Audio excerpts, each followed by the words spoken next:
brace yourselves for some bombshell royal revelations, because former royal aides to Prince Harry and Meghan allegedly call themselves the Sussex Survivors Club. It's just one of many allegations in a new book promising to reveal how the royal family really operates. Courtiers, the hidden power behind the crown, the sex bullying claims, that famous brotherly rift, and rumours that on one royal tour, Meghan was overheard saying, "I can't believe I'm not getting paid for this." We're joined by the author of the book and royal correspondent Valentine Lowe. I mean, there's obviously so much in this book. What is the thing which, when our viewers read it, they'll be most surprised by, do you think? Well, there was a heartbreaking anecdote. When the ITV documentary about Harry and Meghan and their Africa tour came out, we all saw it. We all saw what a bad place Harry and Meghan were in. It was a famous interview when Tom Bradby asked Meghan how she was doing, and she said, "Thank you for asking," and talked about her struggle. You know, it was, you know, they were not doing well. William watched this and he realised his brother was in a bad place. So he messaged him, he WhatsApped him, saying, "Listen, can I come round to Frogmore Cottage and talk to you? Let's, you know, brother to brother." And Harry and Meghan said, sort of, yeah. Then Harry said, "Oh, hang on, who are you going to tell if you come round?" And William said, "Well, I'll have to tell my private secretary because I've got to change my diary, I'm going to change my schedule, what I'm doing." And Harry said, "In that case, don't come, because it'll leak. If your private secretary knows, it'll leak." And that just kind of broke my heart when I read that, when I heard that, because it shows the paranoia, the suspicion, and also how royals communicate. Often they just don't communicate directly. They go through their sort of their aides, their courtiers, their private secretaries. Well, there seems to be a couple of issues, and you are handling some pretty sensitive dynamite stuff, aren't you? I mean, we know on this programme that any discussion about these, you know, problems within the royal family, you know, are hugely controversial. So you have Prince Harry saying on that documentary that he and his brother were on different paths. I mean, very sort of public statement of that rift. Then behind the scenes, William trying to heal it in some way, but Harry worried behind the scenes that there are other people talking, manoeuvring, manipulating. I mean, the book's called Courtiers. Are the courtiers to blame? I think with Harry and Meghan, I think basically the courtiers aren't... well, they're not really to blame because they tried really hard to help Meghan.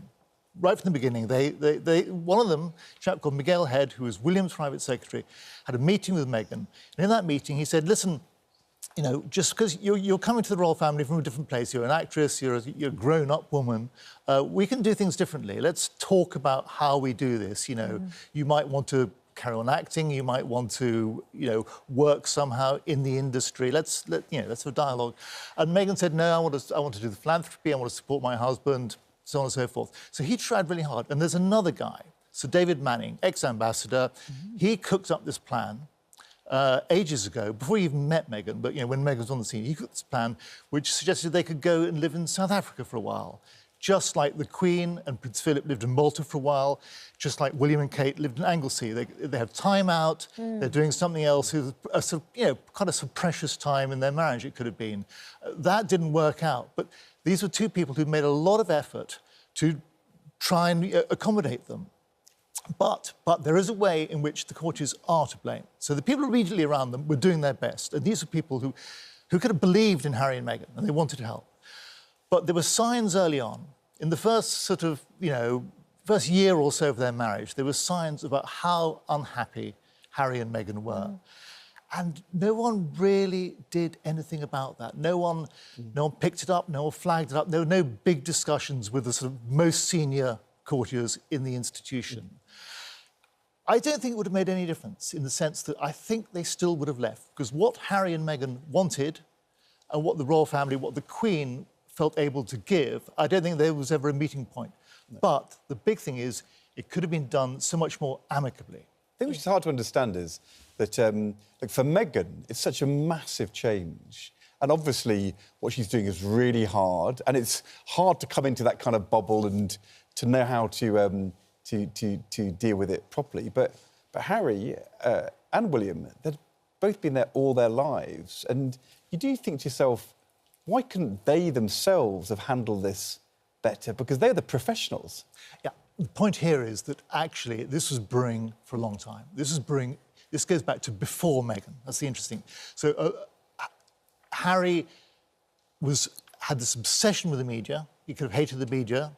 He distrusted a lot of courtiers. He distrusted the courtiers in the other households, and even those close to him who worked for him, he used to set them loyalty tests. He was always saying, are you actually helping me? Or have you become one of them, one of the other people who don't help me? And yeah, so he was quite unhappy, and he was kind of struck, and he had this other thing about his shelf life. He was obsessed with the idea that as he grew older, people just wouldn't care about him anymore. Prince George would grow up and he'd become the new thing. So Harry, who really wants to do stuff, he thought he had a very limited time in which he could do stuff. Now, when Meghan came along, all that got exaggerated, but it was there already. So, and someone told me something incredibly interesting. They said, in a way, that Meghan did Harry the greatest kindness. He was unhappy for his last couple of years of working life. They, the courtiers, didn't know what to do about it. No. And then Meghan comes along and she shows them a way out. And in a way, that was the greatest kindness. You can understand why Prince Harry, so young when he lost his mother, had an obsession with the media. And he saw his mother die, pursued by paparazzi on bikes, didn't he? It's completely understandable. And I think, in a way, if those two brothers had not had an obsession with the media, it would have been quite odd. But the point is that William got over it. He still probably is suspicious of the media, but he learnt how to deal with it. He realised they're there, they're not going to go away, and he has to reach some kind of accommodation. People respond in different ways, don't they? I mean, you can't force someone to get over it, know. And so, as you say, maybe Meghan allowed Harry to just think, you know what, I just won't operate within this kind of world. One of the stories that has come out from your book is this phrase that Meghan apparently said when she was doing a tour. And she was meeting and greeting a lot of people. And what was the phrase that she was supposed to have said? It was the Australia tour in 2018, and she said, I can't believe I'm not getting paid for this. Right. Now, and I'll give you... The thing is, Valentine, that can be interpreted two different ways, can't it? Yes. Either it can be, I can't believe she said that. Why on earth would a royal be paid to meet and greet the people that, they are there as the royal family for? And on the other hand, it could be Meghan, with her sense of humour, going, wow, this is a lot, isn't it? Can't believe I'm not getting paid for this, as a joke. And it's down to the courtiers how that is spun. That is presumably where her, one of the reasons why she was so worried about saying anything. It could be spun. The people who tell me that weren't trying to spin it. They just told me that's what she said. And yes, it absolutely could have been a joke. But I think she was always very focused on making money. We also know, with the whole thing about the Sussex royals, the desire to go and do media contracts, but also have security and status and standing. I mean, there was a sense of wanting to have their cake and eat it. I think there definitely was. And a lot of those early media things she did, of course, she wasn't getting money for. The payments were going to charity. But, she came from a world where, in a way, your validation was how much money you earned. And then, in this royal world, you couldn't earn any money for yourself at all. And I think she struggled with that kind of... And is it true that a number of the courtiers who work with her call themselves the Sussex Survivors Club? Absolutely, yeah. And what did they survive? I mean, a difficult experience, or just a period of time when there were people who felt that they couldn't operate like this within this institution? I think it was a very difficult experience for some of them. I think, as I revealed a couple of years last year, there was allegations that Meghan bullied staff. I mean, people talked to me of people being completely destroyed. I've heard how people at the time, when faced with a possible encounter with Meghan, were saying things like, I feel sick, or I'm shaking. And it's extraordinary things for an employee to say about the prospect of seeing their employer in half an hour. There was an inquiry, wasn't there? But it didn't come to anything. Buckingham Palace wouldn't call it an inquiry. They called it a review of their working practices. And they shot themselves in the foot, the palace, because when the allegations came out in the Times, they said, we're going to look into this.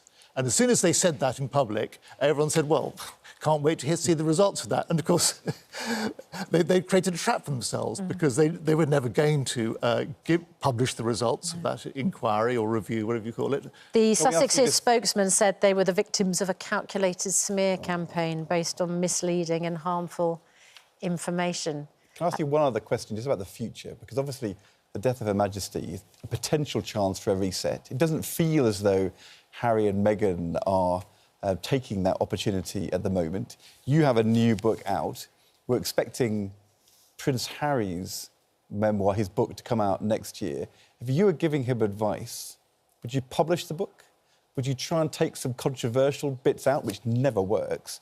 Or would you just decide, you know, I'll leave these books to Valentine alone? Well, he's done very nicely, been very nice and left the market to me for this autumn. What would you tell him, though? I think I would have told him not to publish stuff which is personal and damaging about your own family, because... But anything he takes out now, people will just speculate what would have been in the book. He can't win if he publishes any book now. And if the agreement with the publisher was that all this stuff would be in, and they paid him all these billions of dollars... Netflix could afford to pay the publisher. That may be a problem for him. A photograph was released, of course, just in the last couple of days of the King and Queen Consort alongside the Prince and Princess of Wales. There we go, very... distinguished lineup there. In response, Harry and Meghan released this photograph. Deliberate, do you think, Valentine? I'm not convinced it was deliberate. I think these things often have their own momentum. Something they were planning to put out anyway. Do you think there ever is a photo released by the Sussex royal team which isn't deliberate?